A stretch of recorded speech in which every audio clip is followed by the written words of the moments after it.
Hello, എല്ലാവർക്കും സ്വാഗതം. എപ്പോഴെങ്കിലും സ്വന്തമായി ഒരു വെബ്സൈറ്റ് ഉണ്ടാക്കണം എന്ന് തോന്നിയിട്ടുണ്ടോ? പക്ഷേ എവിടെ തുടങ്ങണം എന്നൊരു കൺഫ്യൂഷൻ അല്ലേ? പേടിക്കേണ്ട, നിങ്ങൾ എത്തിയിരിക്കുന്നത് കറക്റ്റ് സ്ഥലത്താണ്. ഇന്ന് നമ്മൾ ഒരുമിച്ച് HTML, CSS ഇവയുടെയൊക്കെ ബേസിക്സ് പഠിച്ച് നമ്മുടെ ആദ്യത്തെ വെബ് പേജ് ഉണ്ടാക്കാൻ പോവുകയാണ്. വളരെ സിമ്പിളായിട്ട്. എനിക്കറിയാം, ഈ ചോദ്യം നിങ്ങളുടെ മനസ്സിൽ ഒരുപാട് തവണ വന്നിട്ടുണ്ടാവും. ഈ ഡിജിറ്റൽ ലോകത്ത് നമുക്ക് സ്വന്തമായിട്ടൊരു സ്പേസ് വേണ്ടേ? പലരും വിചാരിക്കുന്നത് കോഡിംഗ് ഭയങ്കര പാടാണെന്നാ. പക്ഷെ സത്യം അതല്ല. നമുക്ക് ഒരുമിച്ച് യാത്ര തുടങ്ങാം. ഇത് കഴിയുമ്പോഴേക്കും സ്വന്തമായിട്ട് എന്തെങ്കിലും ഉണ്ടാക്കാനുള്ളൊരു കോൺഫിഡൻസ് അത് ഞാൻ ഉറപ്പ് തരുന്നു. അപ്പോൾ ഇതാണ് നമ്മുടെ ഇന്നത്തെ റോഡ് മാപ്പ്. നമ്മൾ ഏറ്റവും ബേസിക് കാര്യങ്ങളിൽ നിന്ന് തുടങ്ങും. പിന്നെ എങ്ങനെയാണ് ഒരു വെബ് പേജിന് സ്ട്രക്ചർ കൊടുക്കുന്നതെന്ന് നോക്കും. അതിനുശേഷം CSS വെച്ച് കുറച്ച് സ്റ്റൈലൊക്കെ കൊടുത്ത് അടിപൊളിയാക്കും. അവസാനം ഇതെല്ലാം കൂടെ ചേർത്ത് നമുക്ക് ഉപയോഗിക്കാൻ പറ്റുന്നൊരു സംഭവം ഉണ്ടാക്കിയെടുക്കും. ഓരോ സ്റ്റെപ്പ് കഴിയുമ്പോഴും കാര്യങ്ങൾ കൂടുതൽ ക്ലിയർ ആകും. അപ്പോൾ തുടങ്ങിയാലോ? ഓക്കെ, അപ്പോൾ നമുക്ക് ആദ്യത്തെ സെക്ഷനിലേക്ക് കടക്കാം. The absolute basics. ഏതൊരു വലിയ കെട്ടിടം പണിയുമ്പോഴും അതിന് സ്ട്രോങ് ആയൊരു ഫൗണ്ടേഷൻ വേണമല്ലോ, അല്ലേ? അതുപോലെയാണ് വെബ്സൈറ്റുകളുടെ കാര്യവും. വെബ് പേജുകളുടെ ആ ഫൗണ്ടേഷൻ അല്ലെങ്കിൽ ആ അടിത്തറ എന്ന് പറയുന്നതാണ് HTML. അപ്പോൾ നമുക്ക് അവിടെ നിന്ന് തന്നെ സ്റ്റാർട്ട് ചെയ്യാം. HTML പഠിക്കുമ്പോൾ നമ്മൾ എപ്പോഴും കേൾക്കുന്ന രണ്ട് വാക്കുകളാണ് ടാഗും എലമെന്റും. ഇത് തമ്മിലുള്ള വ്യത്യാസം മനസ്സിലാക്കുന്നത് ഭയങ്കര ഇമ്പോർട്ടൻ്റ് ആണ്. ഈ ടേബിളിലേക്ക് നോക്കൂ. P പിന്നെ /P ഇവരാണ് ടാഗുകൾ. ഒന്ന് തുടങ്ങാനും മറ്റേത് അവസാനിപ്പിക്കാനും. സിമ്പിൾ. ഇനി ആ ടാഗുകൾക്കിടയിൽ വരുന്ന കണ്ടന്റ്, അതായത് ഇവിടെ ഇതൊരു ഖണ്ഡികയാണ് എന്ന വാചകം, അതും കൂടി ചേരുമ്പോഴാണ് നമ്മൾ അതിനെ ഒരു എലമെന്റ് എന്ന് വിളിക്കുന്നത്. ഈ എലമെന്റുകൾ ചേർന്നാണ് നമ്മുടെ വെബ് പേജ് ഉണ്ടാകുന്നത്. ക്ലിയർ അല്ലേ? ഇതൊന്ന് ഓർത്തു വെച്ചാൽ മതി, കാര്യങ്ങൾ എളുപ്പമാകും. HTML എന്ന് പറയുന്നത് നമ്മുടെ വെബ് പേജിന്റെ അസ്ഥികൂടം പോലെയാണ്. വെറും ഒരു സ്കെലിറ്റൻ. അതിന് സ്ട്രക്ചർ കൊടുക്കുന്നത് HTML ആണ്. ഈയൊരു ഐഡിയ മനസ്സിൽ വെച്ചാൽ മതി, ബാക്കിയെല്ലാം ഇതിനു മുകളിൽ പണിതുയർത്താൻ നമുക്ക് എളുപ്പത്തിൽ പറ്റും. ശരി, അപ്പോൾ എലമെന്റ്സ് എന്താണെന്ന് നമുക്കിപ്പോൾ ഒരു ഐഡിയ കിട്ടി. ഇനി അടുത്ത ചോദ്യം, ഈ എലമെന്റ്സ് വെച്ചിട്ട് എങ്ങനെ ഒരു വെബ് പേജിന് കൃത്യമായൊരു ഘടന, ഒരു ലോജിക്കൽ ലേഔട്ട് ഉണ്ടാക്കാം? നമുക്ക് നോക്കാം. ഇത് കാണുമ്പോൾ ചിലപ്പോൾ ചെറിയൊരു പേടി തോന്നാം, അല്ലേ? ഇതെന്തോ വലിയ കോഡാണെന്ന്. പക്ഷെ സത്യത്തിൽ അങ്ങനെയല്ല. ഇതൊരു സ്റ്റാൻഡേർഡ് വെബ് പേജിന്റെ ഏറ്റവും ബേസിക് ആയിട്ടുള്ള ഘടനയാണ്. ഇവിടെ പ്രധാനമായിട്ട് രണ്ട് ഭാഗങ്ങളുണ്ട്. ഒന്ന് ഹെഡ്. ഇവിടെയാണ് പേജിനെക്കുറിച്ചുള്ള വിവരങ്ങളൊക്കെ കൊടുക്കുന്നത്. അത് നമുക്ക് സ്ക്രീനിൽ കാണാൻ പറ്റില്ല. പിന്നെ വരുന്നത് ബോഡി.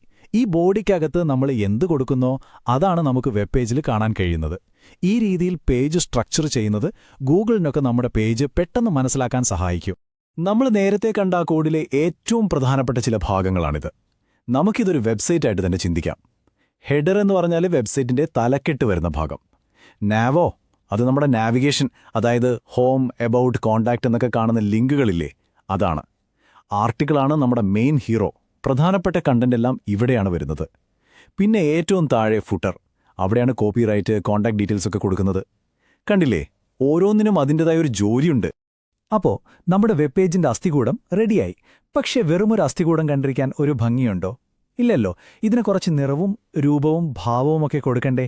ആ പണിയാണ് CSS ചെയ്യാൻ പോകുന്നത്. അപ്പോൾ നമുക്ക് അസ്ഥികൂട്ടത്തിൽ നിന്ന് സ്റ്റൈലിലേക്ക് പോവാം. അപ്പോൾ എന്താണ് ഈ CSS?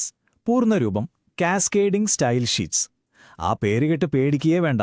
വളരെ സിമ്പിളായി പറഞ്ഞാൽ നമ്മുടെ വെബ് പേജിന്റെ മേക്ക് ഓവർ ആർട്ടിസ്റ്റാണ് CSS.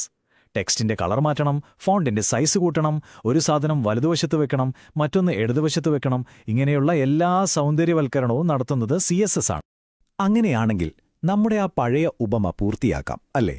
HTML വെബ് പേജിന്റെ അസ്ഥികൂടമാണെങ്കിൽ CSS എന്ന് പറയുന്നത് അതിന് മുകളിലുള്ള പെയിന്റും ഫർണിച്ചറും ലാൻഡ്സ്കേപ്പിംഗും ഒക്കെയാണ്. ചുരുക്കി പറഞ്ഞാൽ HTML സ്ട്രക്ചർ കൊടുക്കുന്നു, CSS അതിന് ഭംഗി കൊടുക്കുന്നു. ഈ ഒരു വ്യത്യാസം എപ്പോഴും ഓർത്തുവയ്ക്കുക. CSS എങ്ങനെ വർക്ക് ചെയ്യുന്നുവെന്ന് കാണിക്കാനിതാ ഒരു ചെറിയ ഉദാഹരണം. ഇവിടെ നോക്കൂ. നമ്മൾ ആദ്യം ബോഡി എന്ന എലമെന്റിനെ പിടിക്കുന്നു. എന്നിട്ട് അതിനോട് പറയുകയാണ്, ഹേ ബോഡി, നിന്റെ ബാക്ക്ഗ്രൗണ്ട് കളർ ഈ ലൈറ്റ് ബ്ലൂ ആക്കണം. പിന്നെ നിന്റെ ഉള്ളിലുള്ള ടെക്സ്റ്റൊക്കെ നടുക്കു വരണം. ഈ പറയുന്ന നിർദ്ദേശങ്ങൾക്കാണ് ഡിക്ലറേഷൻസ് എന്ന് പറയുന്നത്. കണ്ടോ, എത്ര സിമ്പിളാണ് സംഭവം. ഓക്കെ, അപ്പോൾ ബേസിക് സ്റ്റൈലിംഗ് നമ്മൾ പഠിച്ചു. ഇനി വെറുതെ കളർ മാറ്റം മാത്രമല്ല, കുറച്ചുകൂടി ഒരു പ്രൊഫഷണൽ ലുക്ക് കൊടുക്കാൻ സഹായിക്കുന്ന കുറച്ച് കിടിലൻ CSS ട്രിക്കുകൾ നോക്കിയാലോ? ലേഔട്ടുകളും ഷാഡോകളും ഗ്രീഡിയൻസും ഒക്കെ എങ്ങനെയെന്ന് നോക്കാം. ചിലപ്പോൾ ഒരൊറ്റ കളർ കൊടുക്കുന്നത് കുറച്ച് ബോറിംഗ് ആയിരിക്കും, അല്ലേ? അതിന് പകരമായിട്ട് ഒന്നിൽ കൂടുതൽ നിറങ്ങൾ സ്മൂത്തായിട്ട് ബ്ലെൻഡായി വരുന്നൊരു എഫക്റ്റ് കൊടുത്താലോ? അതിനാണ് നമ്മൾ ലീനിയർ ഗ്രേഡിയന്റ് ഉപയോഗിക്കുന്നത്. ഇവിടെ നമ്മളൊരു ഡയറക്ഷൻ കൊടുക്കുന്നു, അതായത് മുകളിൽ നിന്ന് താഴേക്ക്, എന്നിട്ട് 2 കളറുകൾ കൊടുക്കുന്നു. ബാക്കി CSS നോക്കിക്കോളും, അത് ആ നിറങ്ങളെ നല്ല ഭംഗിയായിട്ട് യോജിപ്പിച്ചു തരും. നമ്മുടെ വെബ് പേജിലെ ബോക്സുകളും മറ്റു വെറുതെ പരന്നു കിടക്കുന്നതിനു പകരം അതിനൊരു ചെറിയ നിഴല് കൊടുത്ത് പേപ്പറിൽ നിന്ന് കുറച്ച് പൊങ്ങി നിൽക്കുന്ന ഒരു 3D ഫീൽ കൊടുത്താലോ? അതിനാണ് ബോക്സ് ഷാഡോ ഉപയോഗിക്കുന്നത്. ഇത് നമ്മുടെ ഡിസൈനിനൊരു ഡെപ്ത്, ഒരു ആഴം കൊടുക്കാൻ ഭയങ്കരമായിട്ട് ഹെൽപ്പ് ചെയ്യും. ഓക്കെ, അപ്പം നമ്മൾ HTML വെച്ച് സ്ട്രക്ചർ ഉണ്ടാക്കാൻ പഠിച്ചു, CSS വെച്ച് സ്റ്റൈല് ചെയ്യാനും പഠിച്ചു. ഇനി എന്ത് ചെയ്യണം? ഇതെല്ലാം കൂടെ ഒന്ന് യോജിപ്പിച്ച് നോക്കണ്ടേ? നമുക്ക് വളരെ പ്രാക്ടിക്കലായിട്ടുള്ള എല്ലാ വെബ്സൈറ്റിലും കാണുന്ന ഒരു നാവിഗേഷൻ മെനു എങ്ങനെ ഉണ്ടാക്കാമെന്ന് നോക്കാം. ഇതാണ് നമ്മുടെ ലക്ഷ്യം. നമ്മൾ ഉണ്ടാക്കാൻ പോകുന്നത് ഇതുപോലൊരു സിമ്പിൾ നാവിഗേഷൻ ബാറാണ്. മുകളിൽ അതിന്റെ HTML കോഡും താഴെ അതിനെ ഭംഗിയാക്കുന്ന CSS കോഡും കൊടുത്തിട്ടുണ്ട്. ഒറ്റയടിക്ക് ഇതെല്ലാം കണ്ടു പേടിക്കണ്ട, ഇത് സ്റ്റെപ്പ് ബൈ സ്റ്റെപ്പായിട്ട് എങ്ങനെ ഉണ്ടാക്കാമെന്ന് നമുക്ക് നോക്കാം. അപ്പോൾ നമുക്ക് ആ മെനു ഉണ്ടാക്കാൻ തുടങ്ങാം.